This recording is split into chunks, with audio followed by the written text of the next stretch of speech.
Assalamualaikum warahmatullahi wabarakatuh.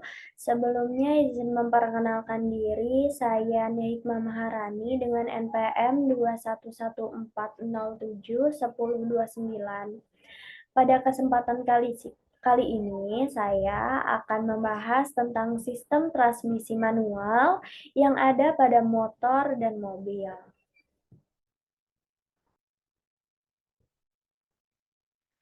Apa itu sistem transmisi? Sistem transmisi adalah bagian dari kendaraan yang ada pada mesin dengan fungsi mengubah kecepatan dan tenaga putar. Sistem akan bekerja memindahkan tenaga yang dihasilkan oleh mesin ke diferensial. Transmisi manual adalah salah satu tipe transmisi yang digunakan pada kendaraan bermotor. Kendaraan dengan sistem transmisi manual ini menggunakan kopling dan susunan roda gigi yang harus diatur secara manual oleh penggunanya. Transmisi manual ini memiliki perbedaan yang dapat diidentifikasikan dari beberapa interiornya. Contohnya pada mobil itu yang pertama pedalnya. Pedal pada mobil transmisi manual ini berjumlah 3 pedal, di mana pedal paling kiri ini untuk mengoperasikan kopling secara manual, kemudian di bagian tengah itu merupakan rem, dan yang paling kanan itu untuk gas. Selain itu, salah satu yang menjadi identitas mobil bertransmisi manual adalah tuas transmisinya. Kemudian kalau pada motor, di bagian bawah motor itu, di bagian kaki, terdapat tuas gigi di bagian kiri, dan di bagian kanannya ada rem.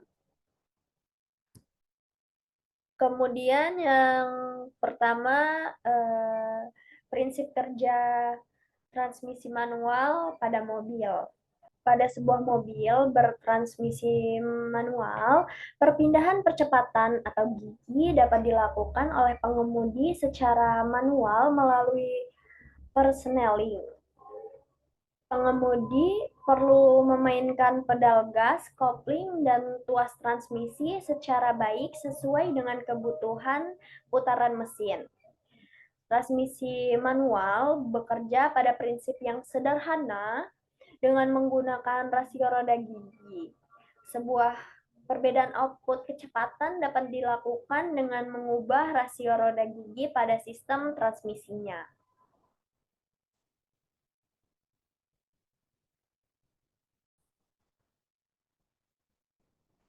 Kemudian, berdasarkan cara perpindahan gigi, maka transmisi manual yang ada pada mobil ini dapat dibedakan menjadi 3 tipe, yaitu slinging mesh, tipe constant mesh, dan tipe synchromesh. Yang pertama, tipe slinging mesh. Cara kerja transmisi manual tipe slinging mesh sebenarnya bisa dibilang paling sederhana. Transmisi jenis ini cocok untuk mengatur kecepatan, namun terdapat sebuah kelemahan pada sistem ini.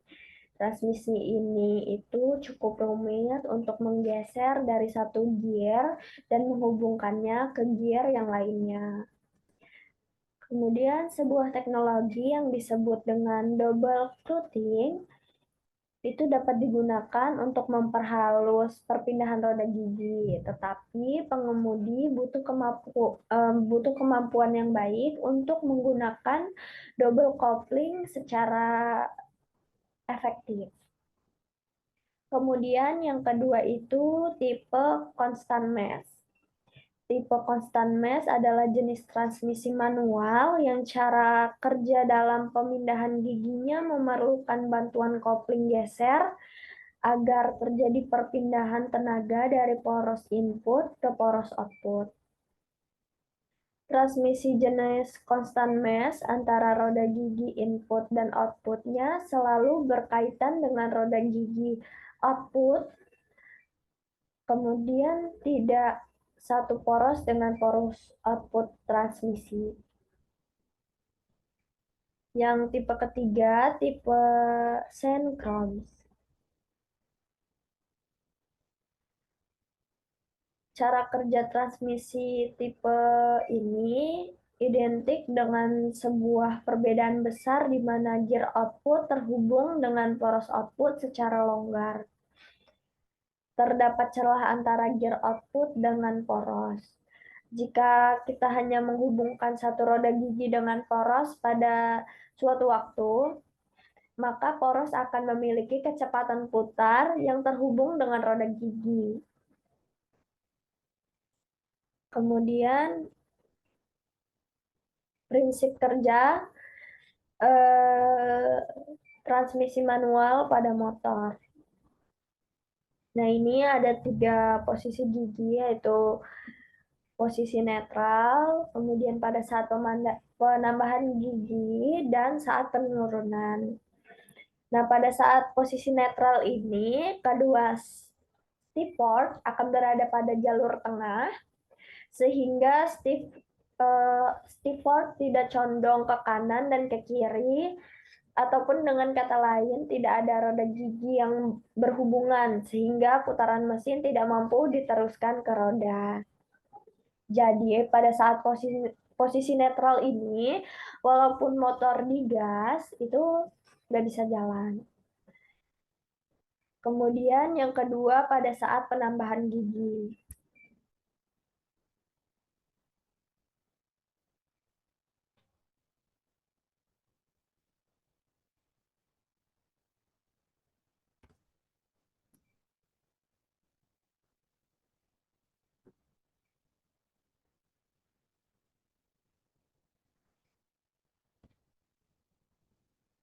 Nah, pada saat penambahan gigi ini,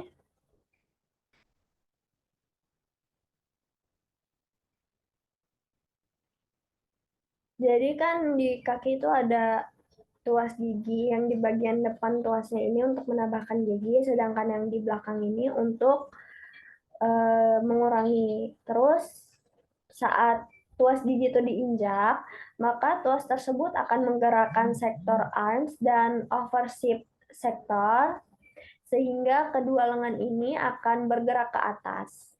Pergerakan ke atas lengan ini itu akan mendorong sektor pins, akibatnya sektor pins dan sektor drum eh, berputar, sehingga putaran sektor drums ini akan mengakibatkan posisi alur eh, mengakibatkan perpindahan posisi alur, sehingga Stepford gigi 1 dan 2 akan tergeser untuk berkaitan dengan roda gigi.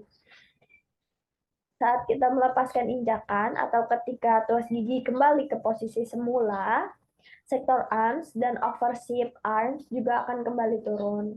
Namun, karena bagian luar dari arms ini landai, maka pergerakannya juga tidak sampai membuat sektor drums kembali pada posisinya.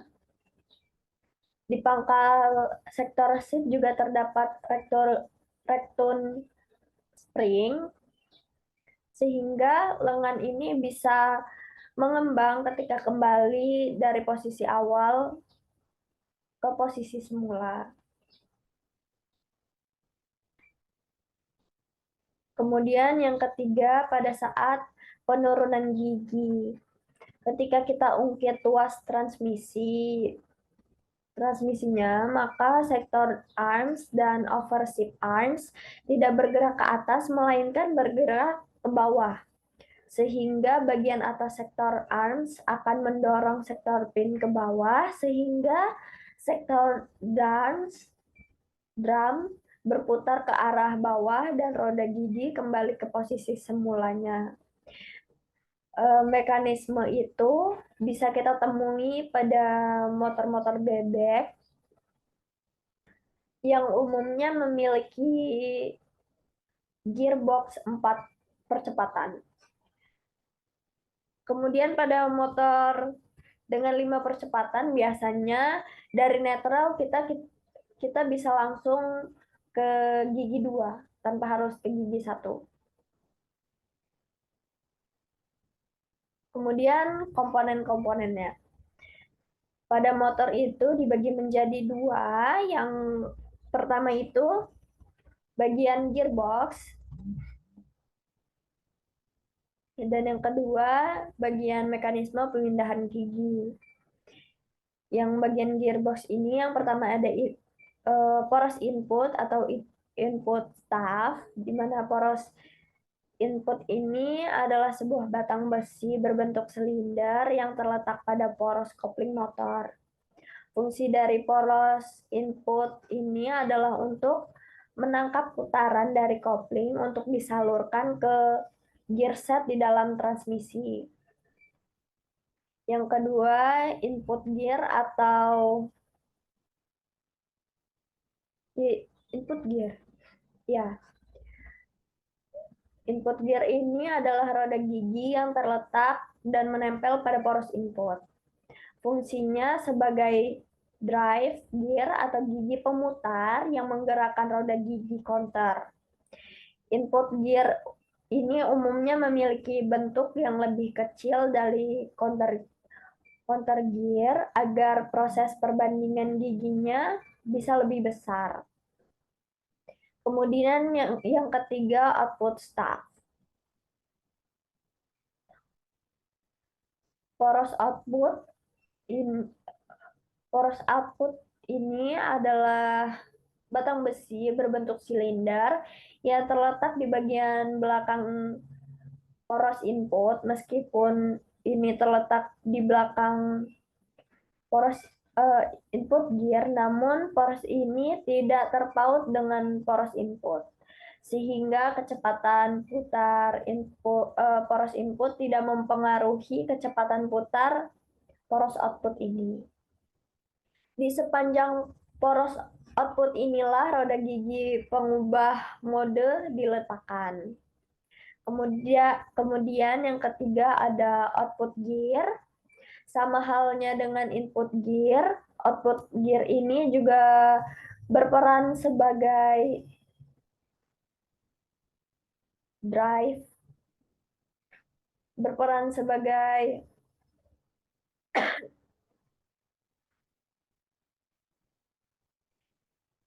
drive gear ya, yang berfungsi untuk memutar rantai agar motor bisa bergerak. Gigi output ini umumnya terletak di bagian luar dari gearbox karena terhubung dengan rantai motor. Yang kelima ada speed gear.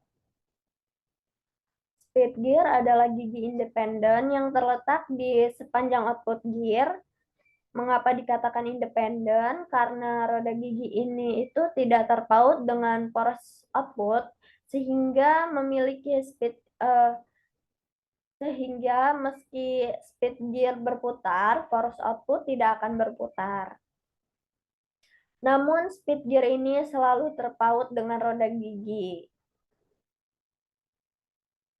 sehingga pada saat motor dihidupkan, speed gear akan selalu berputar karena roda gigi counter juga berputar.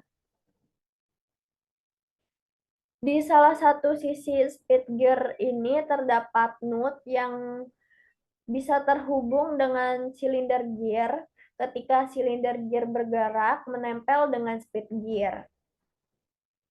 Jumlah speed gear dalam satu transmisi tergantung dengan berapa tingkat percepatan transmisi tersebut. Untuk contohnya, transmisi 4 percepatan itu memiliki 4 buah speed gear dengan diameter yang bervariasi. Kemudian counter gear.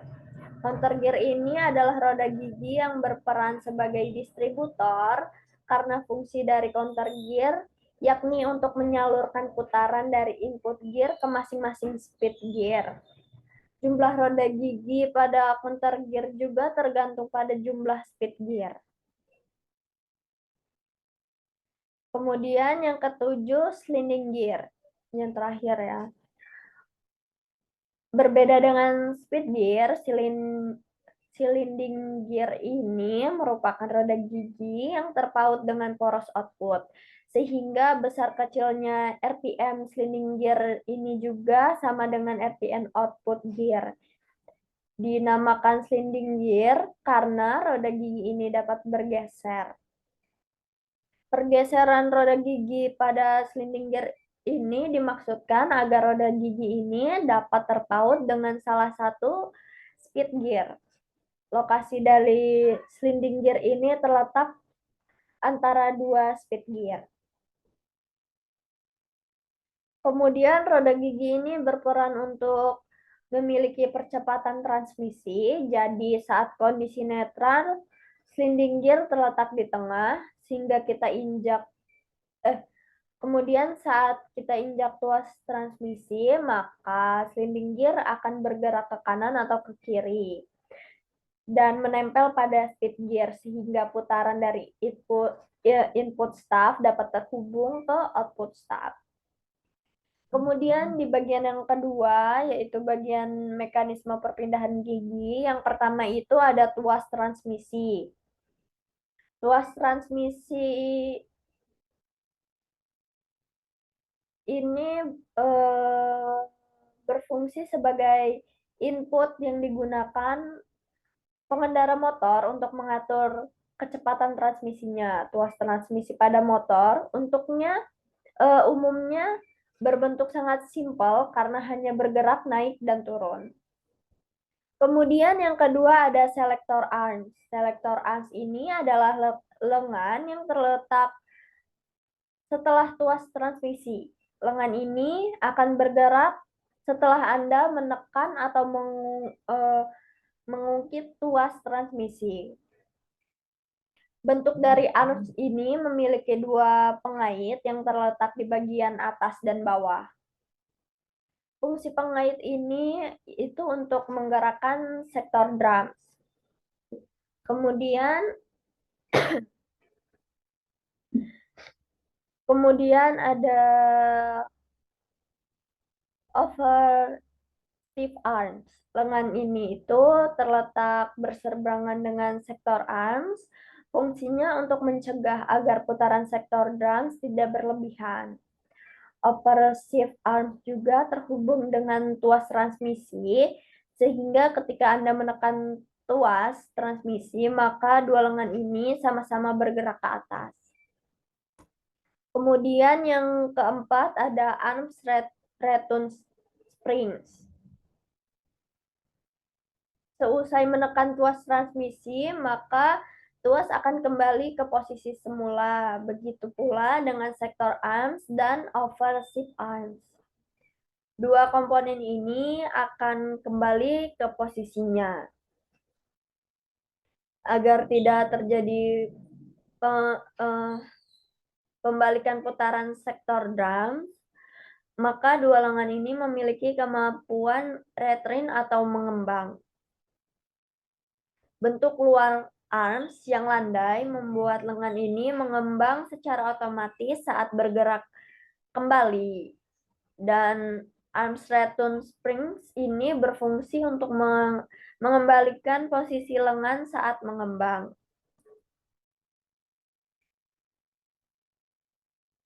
Kemudian yang kelima ada sektor pin. Sektor pin ini merupakan sebuah batang kecil yang terletak di ujung sektor drums. Fungsinya sebagai media untuk memutar sektor drums. Saat tuas transmisi digerakkan, maka sektor arms akan mendorong bagian ini agar sektor berputar. Kemudian selanjutnya ada sektor drums. Sektor drums ini adalah komponen utama dari mekanisme perpindahan gigi transmisi manual pada sepeda motor. Komponen ini bekerja hanya dengan berputar, namun pada permukaan drums, komponen ini memang bekerja hanya dengan hanya dengan berputar, namun pada permukaan drums terdapat reed atau alur yang berkelok. Alur yang berkelok ini berfungsi untuk dudukan Stepford, sehingga ketika drum berputar, Stepford akan bergerak ke kanan dan ke kiri sesuai dengan lekukan alurnya. Dari gerakan ini dimanfaatkan untuk memindahkan sliding gear. Kemudian yang terakhir ada Stepford. Komponen terakhir ini adalah garpu pemindah.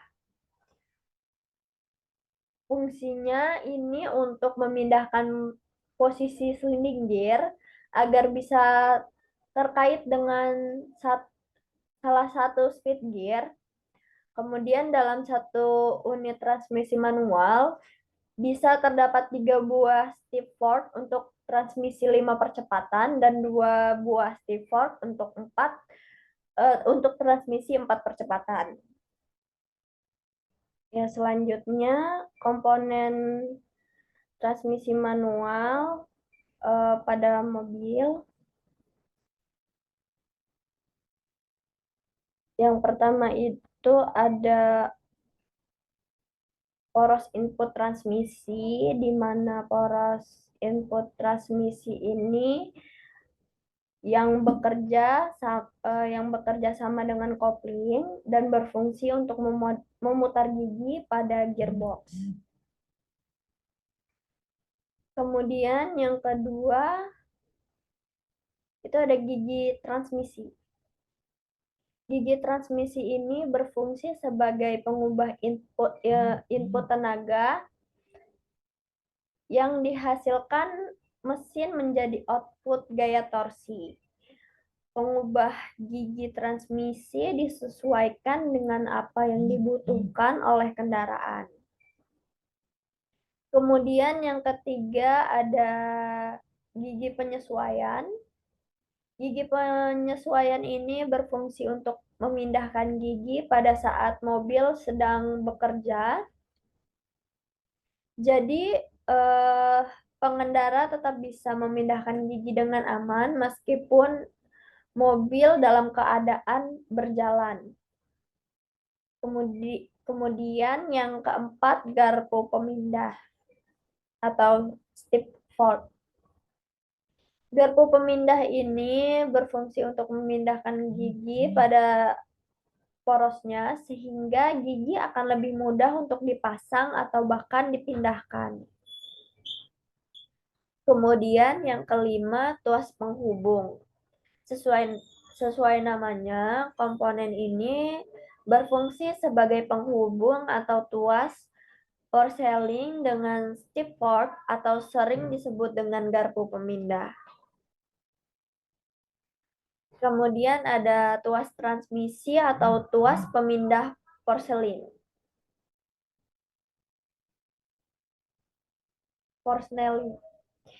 Tuas ini berfungsi sebagai pengendali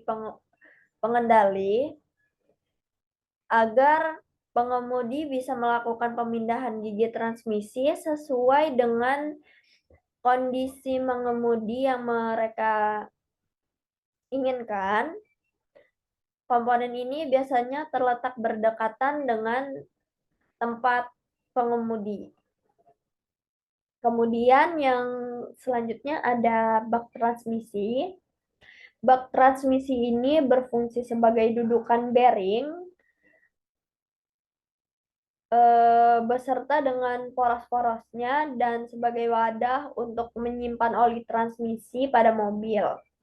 Dengan begitu, pergerakan setiap komponen dari sistem transmisi mobil bisa tetap lancar dan juga halus. Kemudian ada output start.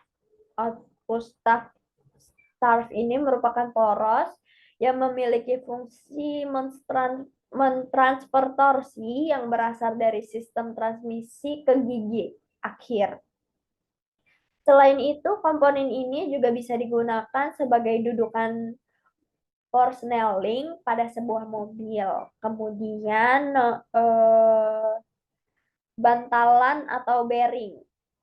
Komponen ini berfungsi untuk mengurangi gesekan yang terjadi pada permukaan komponen yang berputar dari sistem transmisi. Kemudian ada counter gear. Counter gear ini digunakan untuk menghasilkan torsi dari gigi input menuju gigi kecepatan. Kemudian yang sebelah kemudian reverser gear. Dalam hal ini, komponen ini berguna untuk mengubah arah putaran output start. Hal inilah yang membuat mobil kita bisa berjalan mundur saat kita menggerakkan tuas persneling ke arah reverse gear. Kemudian ada hub slab. Ini berfungsi sebagai pengunci penyesuaian gigi percepatan.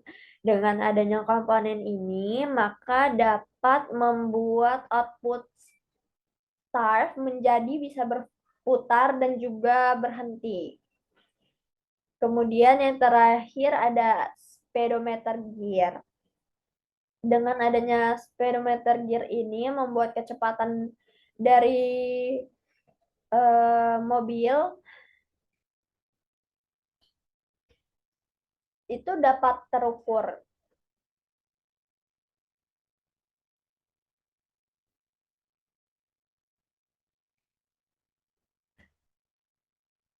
Sekian dari saya, kurang dan lebihnya saya mohon maaf. Wabillahi taufiq walhidayah. Wassalamualaikum warahmatullahi wabarakatuh.